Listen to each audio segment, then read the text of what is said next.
WhiskyJason here, whiskey from the viewpoint of an American over here in Germany, tasting rare and exotic whiskeys. I have the Legent Yamazaki Cask Finish Blend. 0.7 liter bottle, Europe. 57% ABV over here, anywhere between 250 euros and 212 euros. I just saw it on sale the other day for 19.99. So 199.99, sorry. So very, very, very, it's not selling at the moment. So interestingly. Now, you and the US got this basically August, September 2023.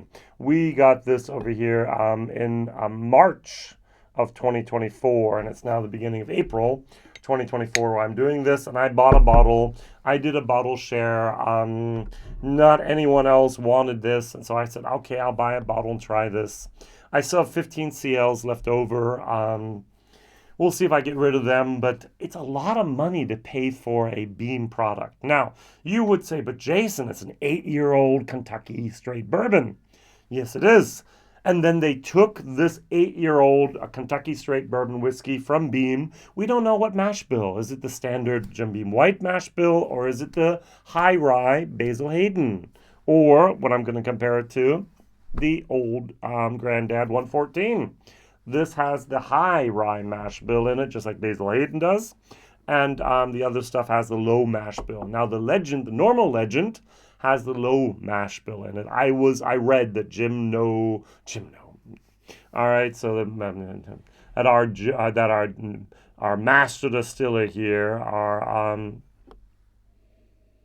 okay, very good. Our Fred Noe actually said that the regular Legend is the low rye mash bill. Now, the normal Legend sells over here for about 50 euros. This is 200 and some euros. So I can get 4 normal Legends. Now, the normal Legends are just a mixture. What they do is they actually send whiskey over, probably in totes and probably not in the casks. That's very, very unusual. So it's in a tote. It's a 1,000 liter plastic type of thing you can use with a forklift and move around and send over with a container. And then they actually blend it together with whiskey that has been aged in Japan, Kentucky Straight Bourbon, for an undefined amount of time. Is it days? Is it weeks? Is it months? Is it years? That's what we want to know. We want to know the mash bill. We want to know how long it's been aged. And they age it in French oak red wine casks, yay, and Spanish oak sherry casks. That's the normal Legend. They fill it up with 47%. They sell it for under 50 euros. Good stuff. Very nice. Very delicate. Very well made. This is now 57% ABV. It's high alcohol. Yeah, so it's high proof. This is 57 as well. Now, in the States, this can often be had for about $30 or less. Over here in Europe, this has not reached the shores of Europe for a few years now. And therefore, these bottles are going on eBay for 100 and 110 euros, which is crazy.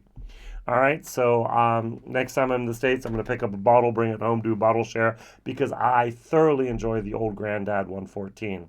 My very, very, very, very first review in German was an old Granddad product. And so I have a special place in my heart. So Fred Noe makes the whiskey.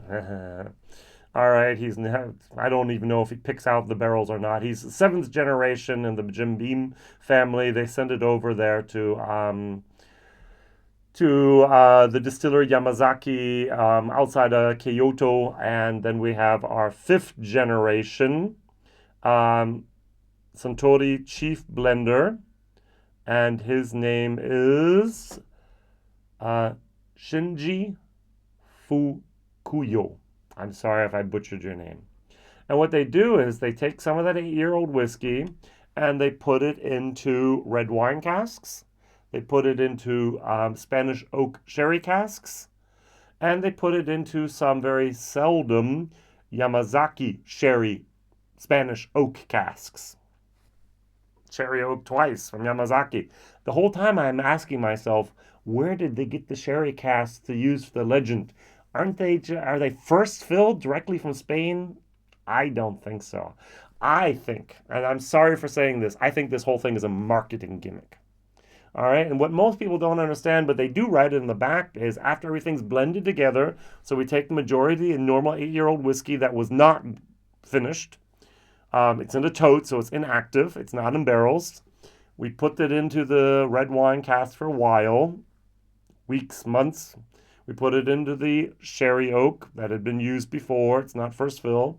Weeks, months, and we put it now. We name what had been done anyways, Yamazaki sherry casks, and we mix those four things together. All right. And then what happens is in the totes, they send it back to Kentucky because on the back of the bottle, it says here, bottled in Clermont, Kentucky. So we send whiskey across the ocean from Kentucky to Japan in totes. We mix it, we blend a little bit, and we send it back to Kentucky, and there we bottle it.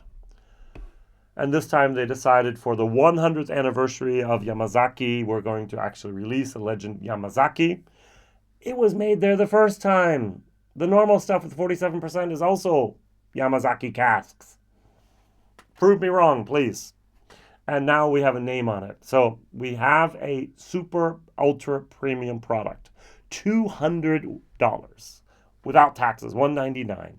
And this is what people are looking for at the moment. They're looking for great presents to give to people for their 40th birthday, for their 50th birthday, for their 30th year anniversary at the company or whatever. And there's like, I'm not going to buy a 50-euro bottle. I'm not going to buy a 40-euro bottle, a $40 bottle. I want to spend at least 100, at least 200, even maybe in 300. What do we have? And Beam Suntory didn't have much.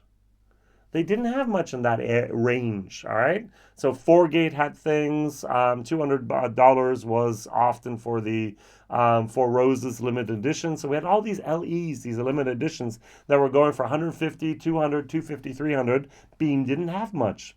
And so now they have something. And they filled it up with 57%. Now the box, to be very honest, it's slick. I don't know. It's just cardboard.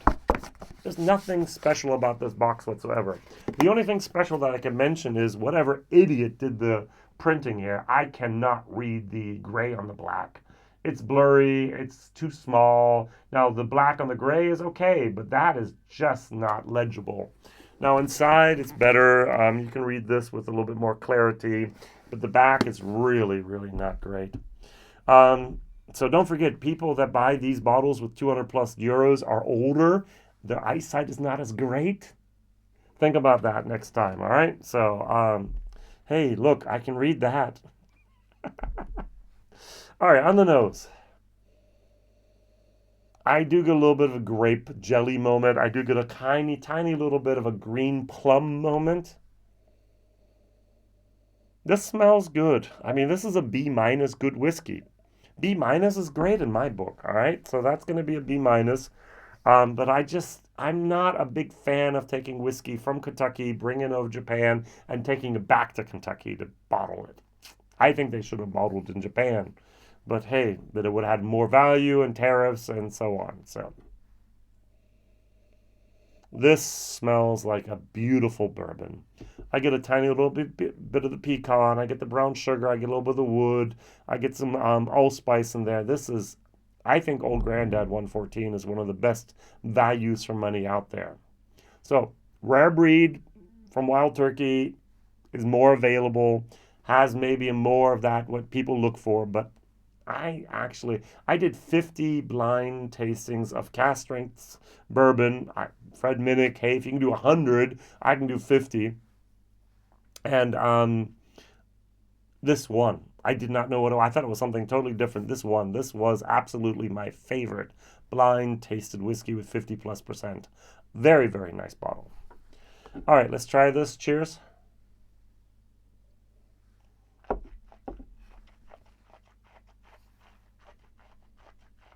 Mm.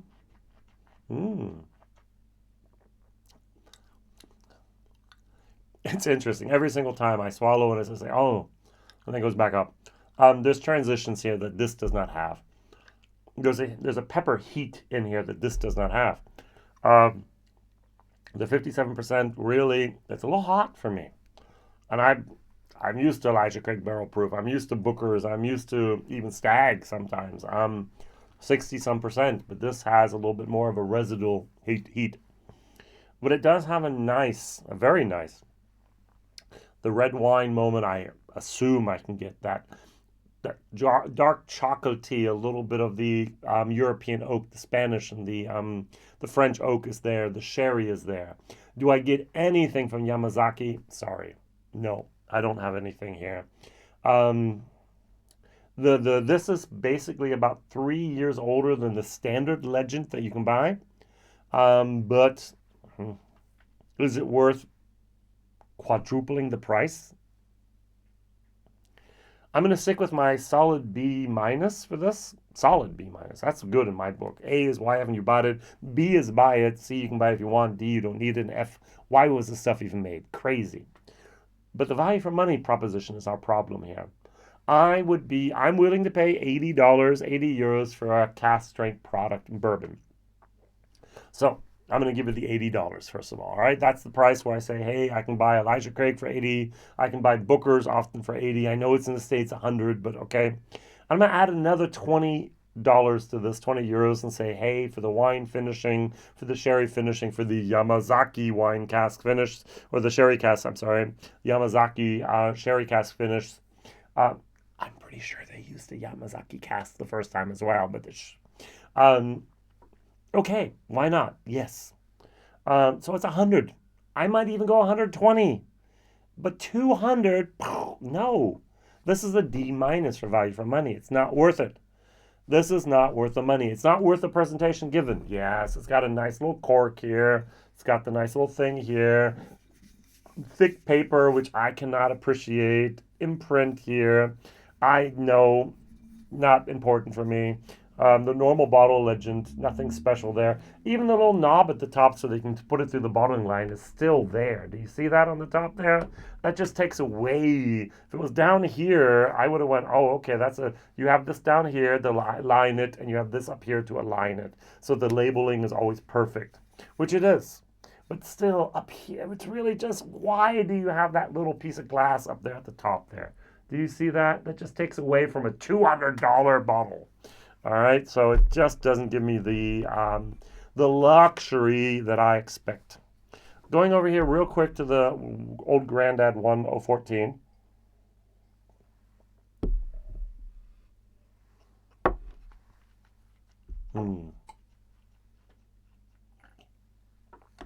What I think is so funny is this has less heat, much less heat than this. There's a peppery heat moment going through the whole thing. This has been on a ship, on a container. I don't think they flew it from Japan and back twice. So Kentucky, Japan, Japan, Kentucky. It was on a ship. It's been in a container. It's been on a truck. It's gone back and forth. So it has all this movement involved. And it's still so hot. Why? Because it wasn't matured in a cask during that time. It was in totes. Or a container. Tanker container. But this actually has exactly what I expect from a great bourbon with the 57%. This is fabulous. The value for money here, if you can get this for under $30, unbelievable.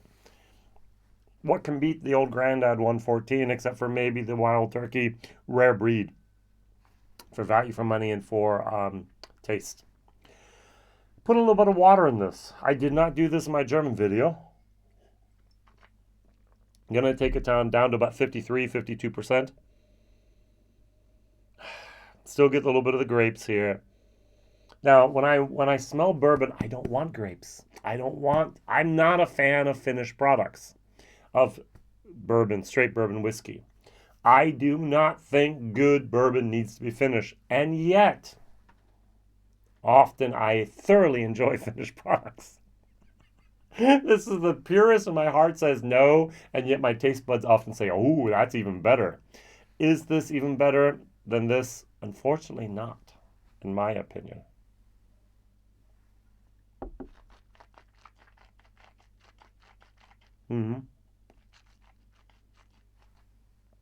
Nice transitions. It got creamier, actually, with the water, which is good.